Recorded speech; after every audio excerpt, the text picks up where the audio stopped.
तो दोस्तों, जब तक आपके हथियार वॉर प्रूवर नहीं हो जाते उससे पहले इनकी इंटरनेशनल वैल्यूज उतनी ज्यादा अच्छी नहीं हो सकती, और वो भी तब जब आप नए नए एक्सपोर्टर बने हो। जी हाँ, मेरा मतलब भारत के हथियारों से संबंधित है।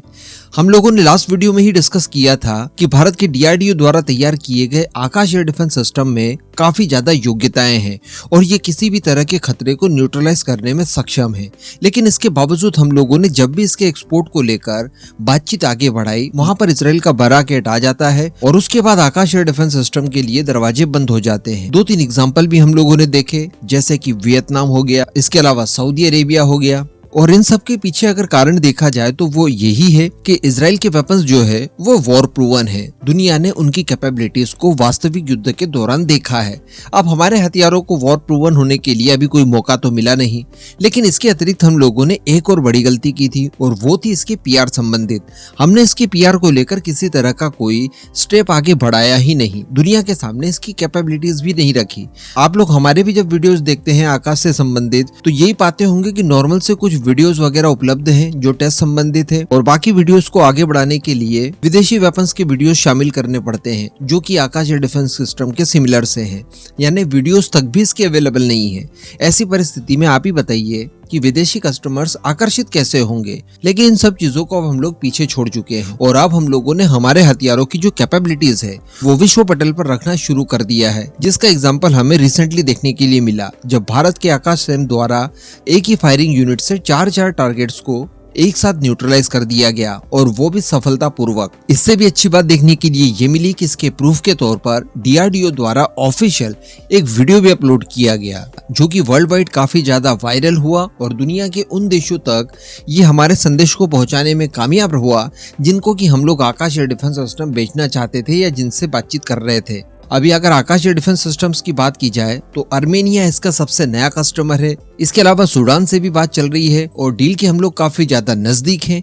लेकिन इसी बीच ये कारनामा हो जाता है कि आकाश एयर डिफेंस सिस्टम अपनी एक ही फायरिंग यूनिट से 4 टारगेट्स को न्यूट्रलाइज कर देता है और ये इसकी PR में कई गुना ज्यादा वृद्धि कर देता है। और इसी का नमूना अब देखने के लिए हमें मिला ये है कि इसके लिए नए कस्टमर्स का आगमन अब शुरू हो चुका है।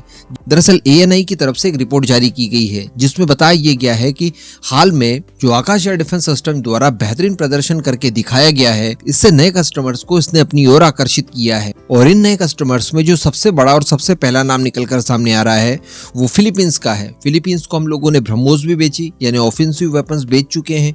अब डिफेंसिव वेपन्स की अगर बात की जाए तो उसके लिए फिलीपींस अब आकाश एयर डिफेंस सिस्टम्स के लिए भारत के सामने इंटरेस्ट शो कर चुका है। इसके अतिरिक्त दोस्तों, जो दूसरा कस्टमर निकलकर सामने आया है वो इजिप्ट है। इजिप्ट हम जानते हैं कि दुनिया के उन गिने चुने देशों में से एक है जो हथियारों का बहुत बड़े स्केल पर इंपोर्ट करता है हर साल। उसने भारत के आकाश सेम में इंटरेस्ट दिखाया है। अब अगर इजिप्ट की बात की जाए तो पिछले कुछ महीनों से लगातार हम लोग देख रहे हैं कि तेजस से लेकर अलग अलग कई तरह के वेपन्स को लेकर इजिप्ट के साथ बातचीत की जा रही है। कई सारे वेपन्स को लेकर ज्वाइंट मैन्युफैक्चरिंग के भी ऑफर्स दिए जा रहे हैं। उसी सीरीज में इस नाम का निकल कर आना कि आकाश एयर डिफेंस सिस्टम वो अपनी रिक्वायरमेंट के आधार पर खरीदना चाहता है, तो इससे बड़ी कोई दूसरी बात नहीं हो सकती।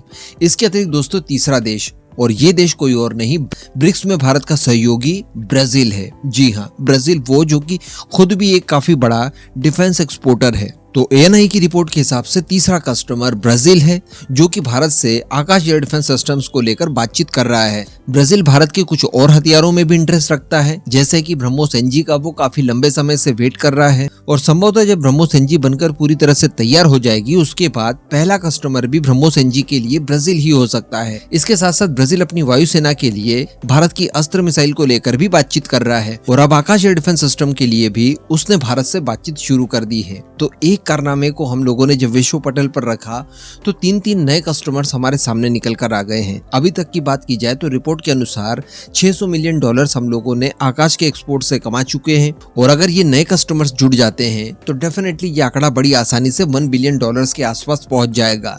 अब जरूरत यहाँ पर यही है कि भारतीय फोर्सेस भी इसके अंदर बहुत ज्यादा विश्वास जताए और इसका बड़े स्केल पर इस्तेमाल करे। फिलहाल 2 रेजिमेंट इसकी भारतीय फोर्स द्वारा इस्तेमाल की जा रही है, 2 का और ऑर्डर दिया जाएगा। इसके अलग अलग और सारे वेरिएंट बनाए गए हैं, तो उन वेरिएंट्स को भी जब बड़े स्केल पर भारतीय फोर्सेस इस्तेमाल करना शुरू कर देगी तो अपने आप दुनिया के बाकी देश भी इसकी तरफ इन्फ्लुएंस होंगे और इसके एक्सपोर्ट चांसेस इसी तरह से लगातार बढ़ते जाएंगे।